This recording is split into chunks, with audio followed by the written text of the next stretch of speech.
Hi, Genevieve Jacobs from Region Media with this week's news update, which comes from the Tennis Centre. Familiar to many, it will be a buzz with life this weekend, as on Sunday, girls from across Canberra are invited to come and get active, sample not just this, but many, many other sports.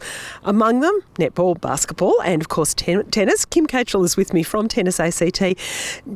Kim, the idea here is to just get girls trying a bunch of different things, up to 9 different sports perhaps. Yeah, absolutely. We'll have 9 different sports on site, so it's a free community day for women and girls to inspire, encourage and motivate them to get out and get active, try their hand at a different sport. We've got a whole lot of different activities. There'll be a DJ, food trucks. It'll be a great morning for girls and women and families in general.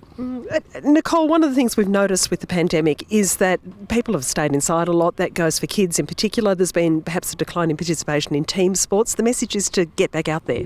Yeah, definitely. A perfect opportunity. Winter seasons are starting their registrations if they haven't started their grading already. So perfect time and opportunity to get out off the couch, stop doing that homework and get out and get active in whatever sport you choose. Matthew, I imagine that pretty much everyone in Australia has pulled on a netball bib at some point, and that's all the women and a lot of the blokes as well. What's your message about getting girls involved? Oh, I think there is a lot of girls and women that have played netball. Some may have stopped for whatever reason, whether it be COVID or other reasons. So just encourage them to get back out and try not just netball, but all the other sports on offer. I think COVID taught us that the benefits both physically and mentally of sport participation is really incredible, and we're encouraging people to get out and get active. Yeah, look, certainly one of the things we're talking about is the value of team sports as much as anything, and certainly speaking as the former goal defence for Quandiala Central School back in the late 1970s, it was always great fun. Kim, you've got a couple of other things going on here as well that emphasise women's leadership and women's participation in sport. What else is happening? Yeah, absolutely. We've got Casey Delacqua as our guest speaker for the ACT Women in Sport and Leadership Brunch. So that'll be a fantastic evening to share her journey and her story and how she's leading the charge in inspiring more women and girls to get involved in sport. And then the backdrop, we've got the ACT Clay Court International. So we've got former top 20 in the world, Mihaela Buzanescu is our top seed from Romania. 15 countries represented, and the women are vying for 60,000 prize money, which we're really proud of, the equity in prize money in tennis. Yeah, it's a big weekend for women in tennis, women in netball, in basketball, footy as well. We'll have Brumbies and Raiders representatives here and a bunch of other things to do. So if perhaps you've been sort of, slumbering away during the pandemic and the kids haven't been as active as they could be, this is the time to get them cracking and get them going. And I think from 9:30 gates open, so Sunday 27th, 9:30am till 11:30am. 100 free tennis rackets for the first 100 girls on site as well. Wow, that's not too bad. You look pretty handy with that one, Kim. How's your forehand? Be a giveaway for you, Genevieve.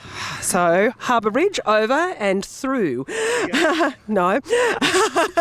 Look, also making news on the site this week, we're talking about the great news for the RSPCA that they finally have their new home site. Now, not everyone is as certain about that site that's out near the airport, not too far from Duntroon. Read the conversation on the website.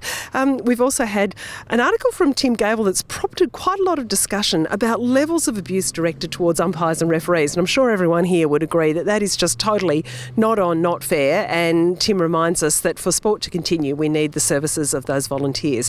Incredibly important that that continues to take place. Speaking of sport, how do you feel about burpees? 820 of them in an hour. Now, I guess I could ask Nicole. You look like a burpee. No, you're not going to hop in and do that one for me. We do have the story of someone who is promising to break the Guinness World Book of Records record for the most burpees in an hour. I'm going to leave that to Beck, but you can read her inspirational story and all of her daring do, that and more on the Riot Act. We've got a daily newsletter, a daily digest that comes out every day with the things that are making news on the site, and also a weekly newsletter. So join in, email, be part of the great big Canberra conversation. And if you're around, if you've got active girls on Sunday, get them out here, get the blood pumping. And if you're here first, you might get the free tennis racket as well and put it to better use than I can. Thank you all so much. Great to have you with us. I'm Genevieve Jacobs and this is Region Media.